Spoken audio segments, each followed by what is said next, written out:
Voilà, donc nous sommes toujours dans notre thème mercatique et consommateur et dans cette question de gestion. Première question, le consommateur est-il toujours rationnel dans ses choix?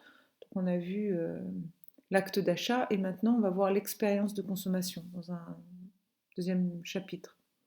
Alors l'expérience, qu'est-ce que l'expérience de consommation? Voilà, est-ce que le consommateur est-il toujours rationnel dans ses choix lorsqu'il expérimente voilà, un achat, un acte commercial. Alors la définition, c'est l'expérience de consommation, c'est ce que vit un individu lors d'un acte d'achat, lors d'un acte commercial. C'est donc un vécu personnel, on va dire qu'il est donc subjectif, et il va être chargé d'émotions plus ou moins positives ou négatives en fonction de cette expérience. L'expérience de consommation peut être vue selon différentes étapes, trois grandes étapes. La première étape, c'est avant l'acte d'achat. Avant l'acte d'achat, le consommateur va faire une expérience d'anticipation, une expérience que l'on va qualifier de planification, de budgétisation, de recherche d'informations, voire une expérience liée à du rêve, du fantasme, en fonction de l'achat qu'il va faire. Par exemple, un voyage, une voiture. Pendant l'acte d'achat, il va faire une expérience d'achat qui va être liée sur le lieu de vente, au choix qu'il va faire, au service qu'il va recevoir, à l'ambiance, etc. Et puis après l'acte d'achat, on va parler d'expérience du souvenir. Il va se remémorer cet acte d'achat et pendant l'achat, cette expérience qu'il a vécue soit positivement, soit négativement. Donc bien sûr, récit, photo, hein, on peut en parler à d'autres. Voilà, tout simplement, j'étais dans tel magasin, voilà comment j'ai été reçu, voilà quel produit j'ai acheté, etc. Ou ça peut aller bien sûr jusqu'à des récits de voyage, des photos, etc. Qu'est-ce que l'expérience de consommation? Alors, on a parlé d'une expérience on va qualifier le marketing d'expérientiel. Donc, vous voyez, expérience de consommation, marketing expérientiel. Face à cette expérience, il y a un marketing qui s'est développé, qui est apparu dans les années 80 et qui a voulu rendre l'achat plus émotionnel, plus affectif, vivre une expérience où l'émotionnel va primer sur le fonctionnel, c'est-à-dire sur l'utilité du produit. Donc on va mettre en avant moins l'utilité du produit et plus eh bien, l'émotion que l'on pourra retirer de ce produit ou de ce service. Alors les techniques qui ont été utilisées et qui sont toujours utilisées, première grande technique, la théâtralisation de l'offre. Donc vous voyez des Nike ici qui sont présentés comme des objets d'art quasiment. Ici, vous avez Star Wars dans un magasin de jeux vidéo. Voilà, on serait presque au cinéma. Et puis, c'est développé aussi ce qu'on appelle le marketing sensoriel. Alors, le marketing sensoriel, voilà, on va développer tous les sens chez le consommateur, le toucher, l'ouïe, l'odorat, la vue.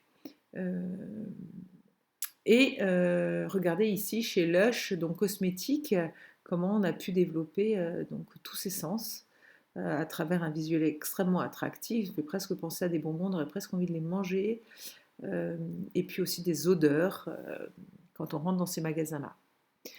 Alors un autre type de technique utilisée, c'est bien sûr tout le contact que les consommateurs vont pouvoir avoir, vivre avec le personnel de contact, c'est-à-dire les vendeurs.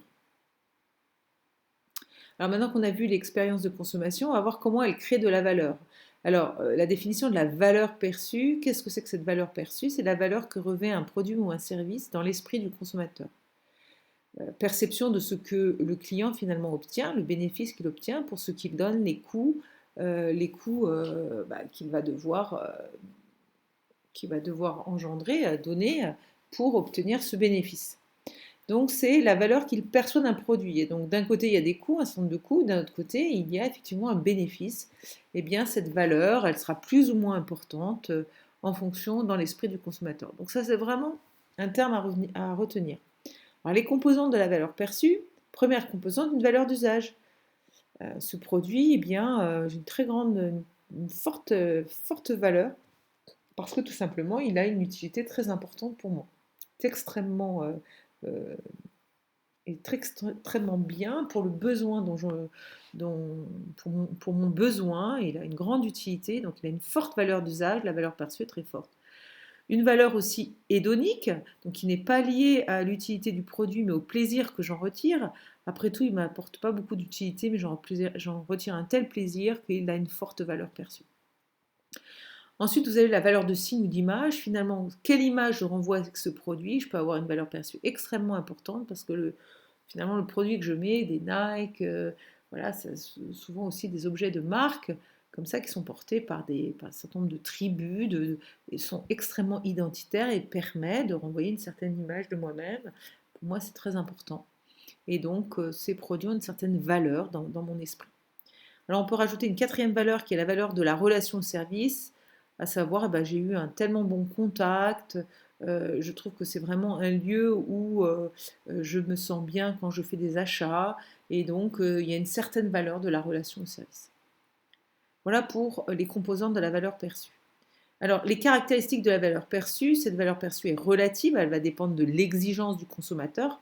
Suivant que le consommateur est exigeant ou pas, la valeur perçue sera plus ou moins importante. Elle va être subjective, forcément, puisqu'elle dépend de chaque individu qui est unique. Elle va être contextuelle, elle va dépendre du lieu et du moment. Hein. Je fais l'achat d'un service et puis avec une très forte valeur pour moi, une valeur perçue très importante, et puis quelques mois plus tard, plus du tout la même valeur, donc contextuelle. Et enfin, elle est évolutive, on voit bien. C'était par exemple une marque que j'appréciais énormément, et puis au cours du temps, cette valeur que j'avais de cette marque a évolué en bien d'ailleurs ou en moins bien.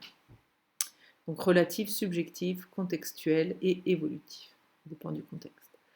Maintenant, un dernier point, comment la valeur de l'offre crée-t-elle de la satisfaction? On a vu comment la valeur perçue, elle peut créer comment l'expérience de consommation crée de la valeur. Maintenant, comment elle crée de la satisfaction? Alors, la définition, la satisfaction, c'est l'opinion d'un client qui résulte de la comparaison entre ses attentes et son expérience de consommation. On a déjà bien travaillé sur l'expérience de consommation, et faire un lien entre ce qu'il attend et son expérience. Et puis, on va voir, il va être satisfait effectivement si ses attentes sont comblées. Alors le client, il va quand même supporter un certain nombre de coûts. Des coûts monétaires, évidemment, ça va lui coûter quelque chose d'acheter un bien ou un service, prix du produit, parfois aussi des produits complémentaires. J'ai acheté un aspirateur et puis les sacs aspirateurs, ils coûtent quand même très très cher. Donc je supporte un coût supplémentaire important. Il va y avoir des coûts psychologiques. Donc je fais un achat, mais cet achat, je peux avoir une angoisse lors de cet achat ou de la crainte liée à son utilisation, angoisse qui est liée au fait que c'est peut-être un produit ou un service extrêmement cher et que peut-être un peu au-dessus de mes moyens, je peux avoir de la peur, je peux être déçue aussi. Donc il y a un certain nombre de coûts que je supporte par rapport à cette expérience de consommation, avant, pendant et après l'achat, qui peuvent être des coûts de l'ordre psychologique. Donc c'est négatif parce que c'est des coûts, mais sont de l'ordre psychologique. Puis après, il y a un dernier type de coût, c'est le coût de transaction, alors qui sont des coûts liés aux dépenses, liées à des formalités, des déplacements, de l'assurance, du temps. Donc, je passe beaucoup de temps à faire des recherches internet sur des produits ou des services. Ça me donne, pour moi, ça génère un certain coût, un coût en temps. Ou bien alors je prends un vol, oui, mais il faut encore que je m'assure. Donc, il y a un certain nombre de coûts de transactions qui vont être liés à l'achat de ce bien ou de ce service. Donc, 3 grands coûts supportés. Alors, si la valeur globale perçue, je déduis les coûts, elle est positive, je suis satisfait. Après tout, j'ai une valeur globale supérieure à mes coûts, je suis satisfait. Bien sûr, si cette valeur globale est inférieure au coût, je suis insatisfait et généralement, je ne serai pas fidèle à cet achat de biens ou de services. Donc la satisfaction, c'est la différence entre la valeur globale perçue moins les coûts. Alors les conséquences, si la valeur perçue est positive, le client satisfait va renouveler son expérience, on appelle ça la fidélisation. Si la valeur perçue est nulle, l'expérience sera mitigée. Si la valeur perçue est négative, on va perdre des clients. Alors Fisk, Peter, il a travaillé un peu sur la valeur perçue, la fidélisation, la satisfaction. Et par ses études, on a démontré qu'un client très satisfait en parle à 3 personnes. Un client mécontent en parle à 12, donc 4 fois plus, et un client très mécontent en parle à 20. recruter un client coûte 3 fois plus cher que le fidéliser. Et finalement, reconquérir un client mécontent coûte 12 fois plus cher. La raison principale pour laquelle un client vous quitte est le fait qu'il ne se sent pas considéré. Voilà, tout simplement. Donc, vous êtes en terminale, vous allez sûrement aller vers des études mercatiques, en particulier sans doute de vente ou de mercatique. Hein. Bah, le client, il est au cœur, il va être au cœur vraiment de votre travail. Beaucoup de travail à faire en France sur le client, parce que le client, bah, c'est lui qui va vous permettre de générer un chiffre d'affaires et au bout du compte que vous ayez un salaire. Et on voit ici que si un client est très satisfait, ben, il en parle à peu de personnes finalement par rapport à un client très mécontent. Donc l'expérience de consommation, faire en sorte que cette expérience soit positive pour le client, c'est absolument essentiel pour la pérennité des organisations. Voilà, quelques chiffres sûrement à retenir. Voilà, maintenant vous pouvez passer à votre petit schéma pour reprendre toutes ces notions importantes.